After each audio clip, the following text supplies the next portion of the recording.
আসসালামু আলাইকুম সম্মানিত ভিউয়ার্স, আশা করছি আল্লাহর রহমতে সবাই অনেক ভালো আছেন। দেশ ও দেশের বাইরে থেকে যারা নিয়মিত আমাদের ভিডিওগুলো দেখেন তাদেরকে অসংখ্য ধন্যবাদ জানিয়ে আজকের ভিডিওটি শুরু করছি। তো ভিউয়ার্স, আজকে আমি আপনাদের মাঝে খুবই সুন্দর এবং অল্প খরচে অল্প জায়গার মধ্যে মাত্র 1244 স্কোয়ার ফিট জায়গার ভিতরে 4টি বেডরুম, 3টি টয়লেট, 2টি বারান্দা, একটি কিচেন দিয়ে কিভাবে একতলা ফাউন্ডেশন দিয়ে একতলা কমপ্লিট করবেন খুবই কম খরচের মধ্যে। তো দেখতে পাচ্ছেন এই বাড়িটি সামনে কোনো সিঁড়ি দেওয়া হয়নি, অর্থাৎ এ বাড়িটি সিঁড়ি না দিয়ে মাত্র একতলা ফাউন্ডেশন দিয়ে একতলা কমপ্লিট করা হবে। তো যেহেতু আমরা একতলা ফাউন্ডেশন দিয়ে একতলা কমপ্লিট একটি বাড়ির ডিজাইন নিয়ে হাজির হয়ে গেছি, তো যে সকল ভাইদের বাজেট কম, যারা অল্প খরচে একতলা একটি বাড়ি নির্মাণ করার স্বপ্ন দেখছেন, তারা আজকের ভিডিওটি না টেনে সম্পূর্ণ দেখতে পারেন। তো আজকের ভিডিওটিতে আমরা দেখাবো কিভাবে ডিজাইনটি করেছি, এখন পর্যন্ত নিচের কাজ শেষ করে ছাদ পর্যন্ত করতে কত টাকা খরচ হয়েছে এবং এ বাড়িটি পুরোপুরি কমপ্লিট করতে কত টাকা খরচ হবে, সব কিছু ইনশাল্লাহ ভিডিওর মধ্য দিয়ে উপস্থাপন করার চেষ্টা করব। তো আশা করছি যাদের বাজেট কম, যারা অল্প খরচে অল্প জায়গার মধ্যে 4টি বেডরুম দিয়ে একটি বাড়ি নির্মাণ করতে চান, আজকের ভিডিওটি তারা সম্পূর্ণ না টেনে দেখতে পারেন। তো ভিউয়ার্স, চলুন প্রথমে আমরা এই বাড়িটির ড্রয়িং প্ল্যানটি দেখে আসি, তারপর আমরা বিস্তারিতভাবে আপনাদেরকে সরাসরি দেখানোর চেষ্টা করব। তো বন্ধুরা, দেখতে পাচ্ছেন এটি হচ্ছে এই বাড়িটির ড্রয়িং প্ল্যান। তো আপনারা ড্রয়িং প্ল্যানটি সুন্দরভাবে মনোযোগ সহকারে বুঝে নেবেন। ড্রয়িং প্ল্যানটি বুঝে নিতে পারলে আপনারা মোটামুটি অনেক কিছু শিখতে পারবেন। তো এই বাড়িটির দৈর্ঘ্য রাখা হয়েছে 29 ফিট, প্রস্থ রাখা হয়েছে 36 ফিট, টোটালি 1044 স্কোয়ার ফিট জায়গার মধ্যে পুরো বাড়িটি করা হয়েছে। তো এই বাড়িটির ভিতরে মোট 4টি বেডরুম রাখা হয়েছে, আপনারা দেখতে পাচ্ছেন। তো সামনে দুটি বেডরুমের সাইজ রাখা হয়েছে 12 ফিট বাই 12 ফিট করে, এবং পিছনের দুটি বেডরুমের সাইজ রাখা হয়েছে 13 ফিট বাই 11 ফিট করে একটি, এবং আরেকটি বেডরুমের সাইজ রাখা হয়েছে 11 ফিট বাই 11 ফিট 4 ইঞ্চি করে। তারপর বন্ধুরা, সামনে একটি পোস্টার ডিজাইন রাখা হয়েছে 10 ফিট 4 ইঞ্চি বাই 9 ফিট 7 ইঞ্চি করে। তারপর ভিউয়ার্স, সামনে দুটি ব্যালকনি রাখা হয়েছে 10 ফিট 10 ফিট বাই 3 ফিট 6 ইঞ্চি করে। তারপরে পোস্ট দিয়ে প্রবেশ করলেই আপনারা একটি ড্রয়িং রুম পেয়ে যাবেন, এবং ড্রয়িং ডাইনিং অ্যাটাচড করে রাখা হয়েছে। তো আপনারা চাইলে আপনাদের মনের মতো ডিজাইন করে আপনারা করতে পারেন। তারপরে দেখতে পাচ্ছেন যে 3টি টয়লেট রাখা হয়েছে, একটি কিচেন রাখা হয়েছে পুরো বাড়ির ভিতরে। তো আপনারা চাইলে এটাকে দোতলা ফাউন্ডেশন দিয়েও করতে পারেন, অথবা 3তলা ফাউন্ডেশন দিয়েও করতে পারেন। তো আমাদের এই বাড়িটির ভিতরে আমরা কিচেনটা পিছনে রেখেছি, আপনারা চাইলে আপনাদের মনের মতো করে রুমগুলো ছোট বড় করে নিতে পারবেন। তো বন্ধুরা, এটা হচ্ছে ফ্লোর প্ল্যান। এই বাড়িটির আরও অন্যান্য যে ডিজাইনগুলো আছে সেগুলো দেখতে হলে অবশ্যই আমাদেরকে কমেন্ট করে জানাবেন। আমরা ইনশাল্লাহ চেষ্টা করব আপনাদেরকে সেই বিষয়গুলো নিয়ে আরেকটা ভিডিও করার জন্য। তো চলুন আমরা সরাসরি দেখে আসি এখন আমাদের বাড়িটির ভিতরে আমরা কলমের সাইজ কী রেখেছি এবং আমাদের বেস থেকে ছাদ পর্যন্ত কোন জায়গায় কী দিয়েছি, ইনশাল্লাহ সরাসরি বিস্তারিত আলোচনা করব।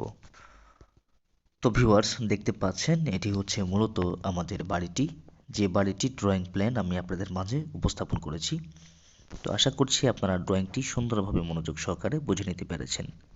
তো এখন আমি আপনাদেরকে এই বাড়িটির বেস থেকে ছাদ পর্যন্ত আমরা কিভাবে কি রেখেছি, কোনটার সাইজ কত রেখেছি, এখন পর্যন্ত কত টাকা খরচ হয়েছে, এই বাড়িটি পুরোপুরি কমপ্লিট করতে কত টাকা খরচ হবে, সব কিছু ইনশাল্লাহ আপনাদের মাঝে উপস্থাপন করার চেষ্টা করব। তো আশা করছি আর 3 থেকে 4 মিনিট ধৈর্য সহকারে আমার ভিডিওটি দেখলে যে সকল ভাইদের বাজেট কম, যারা অল্প খরচে বাড়ি নির্মাণ করতে চান, তারা মোটামুটি একটি বাড়ির একটি আইডিয়া 1000 স্কোয়ার ফিটের ছাদের একটি বাড়ি নির্মাণ করতে চান, তারা একটি আইডিয়া নিতে পারবেন যে বর্তমান সময়ে কত টাকা বাজেট নিয়ে নামলে আপনারা মোটামুটি একটি বাড়ি নির্মাণ করতে পারবেন। তো আজকের বাড়ির ডিজাইনটি আমরা করেছি কুমিল্লা বড়ুয়াতে। তো যে সকল ভাইরা আপনারা আমাদের কাছ থেকে ড্রয়িং নিয়েছেন তাদেরকে অসংখ্য ধন্যবাদ, তারা আমাদের পাশে আছেন, থাকবেন। আমরা চেষ্টা করব তাদেরকে আমাদের সামর্থ্য অনুযায়ী যে কোনো কাজে, ড্রয়িং দেওয়ার পরও যে কোনো কাজে যদি কোনো আটকায় পড়েন আপনারা অবশ্যই আমাদের সাথে যোগাযোগ করবেন। আর যারা আমাদের ভিডিওটি দেখেন তাদেরকে অসংখ্য ধন্যবাদ জানাচ্ছি, আপনারা দেশ বিদেশ থেকে আপনাদের মূল্যবান সময় নষ্ট করে দেখছেন। তা আমরা চেষ্টা করি যে সকল ভাইরা আমাদের ক্লায়েন্ট, যারা আমাদের ভিডিও দেখে, আমাদের ভিউয়ার্স, আমরা তাদেরকে আমাদের সামর্থ্য অনুযায়ী হেল্প করার চেষ্টা করি। তো যাই হোক, মূল কথায় আসি। এই বাড়িটি মোট 12টি পিলার দিয়ে মোট পুরো বাড়িটি করা হয়েছে। তো বাড়িটি 1044 স্কোয়ার ফিটের একটি বাড়ি। এই বাড়িটির মধ্যে 4টি বেডরুম আপনারা অবশ্যই ড্রয়িংয়ে দেখেছেন। তো বেডরুমগুলোর সাইজ আমরা ওই বাড়ির মালিক যেভাবে বলেছে আমরা সেভাবেই রেখেছি। তো আপনারা চাইলে ছোট বড় কম বেশি করে রাখতে পারবেন। তারপরে দেখতে পাচ্ছেন সেফটি ট্যাঙ্কির কথা কিন্তু উনি আমাকে বলেনি, আমি নিজে থেকে সেফটি ট্যাঙ্কিটা দিয়ে দিয়েছি। অনেক সময় দেখা যায় অনেক মালিকেরা আছে যারা অনেক কিছু বাড়ির সম্পর্কে জানে না, বুঝে না। তো তাদেরকে আসলে বিষয়গুলো মানে না চাইলেও দিতে হয়, বাট ওনার সাথে কন্ট্যাক্ট করতে হয় যে ভাই আমি এটা দিচ্ছি, এটা আপনার লাগবে। তো যাই হোক, আমাদের এই বাড়িটির 12টি কলমের নিচে 12টি বেজ ঢালাই করেছি। তো বেজগুলো সাইজ দিয়েছি আমরা 2 ফিট বাই 2 ফিট করে। আর মাঝখানে 4টি কলমের সাইজ আমরা দিয়েছি 2 ফিট বাই 2.5 ফিট করে। তো আপনারা আসলে নিজে নিজে চিন্তাভাবনা না করে ভালো একজন ইঞ্জিনিয়ার দিয়ে বাড়ির ডিজাইনটি করে নেবেন। ডিজাইনটি করে নিলে আপনাদের এই বেজ থেকে ছাদ পর্যন্ত কোন জায়গায় কী হবে সেটা ইঞ্জিনিয়ার ডিসাইড করবে, এবং আপনাদের খরচ অবশ্যই কম বেশি একটা আপনারা জানতে পারবেন। অনেক সময় দেখা যায় যে মেসেরি দিয়ে বাড়ি করলে কিন্তু বাড়ির টাকা পয়সার হিসাব নিকাশ পান না। সেই ক্ষেত্রে ইঞ্জিনিয়ার দিয়ে ডিজাইনটি করে বাড়িটা করলে আপনার খরচ হয়তো বা 19-20 হবে, 1 লাখ টাকা এদিক সেদিক হবে, কিন্তু তাও একটা অ্যাকুরেট একটা খরচ আপনারা পাবেন।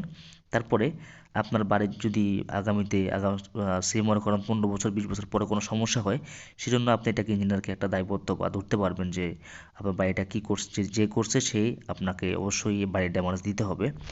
তো ভিউয়ার্স, এই বাড়িটির ছাদ ঢালাই করেছি আমরা, উপরে ছাদ ঢালাই করেছি 5 ইঞ্চি করে এবং নিচের ভিত ঢালাই করবো 3 ইঞ্চি করে। এই বাড়িটির প্রত্যেকটি জানালার সাইজ দিয়েছি আমরা 4 ফিট বাই 3 ফিট করে, এবং দরজার সাইজ দিয়েছি আমরা 3 ফিট বাই 7 ফিট করে।